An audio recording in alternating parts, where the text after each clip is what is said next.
Now let's look at how this short run rule looks in a diagram to basically derive the short run supply curve for the firm. So if we have a diagram, in the usual diagram, that has quantity on the horizontal axis and dollars or cost or price in the vertical axis,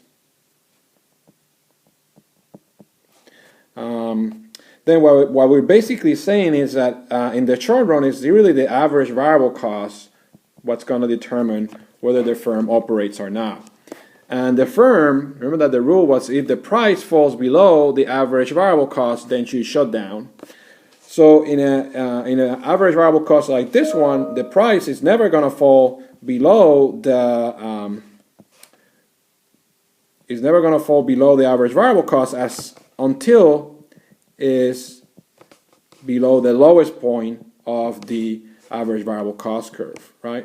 So when the output is Q1 and P1, that's kind of like the borderline, right? So anything below that price, anything below P1, then you have to shut down. So this point, like the lowest point of the average variable cost for a firm, is called by economists the shutdown price, because at that price, or anything below that price, tells you that you should shut down. And anything from that price up, you will produce. So essentially, the supply curve for the firm in the short run is going to be this section of the average variable cost curve. And you will produce in the short run.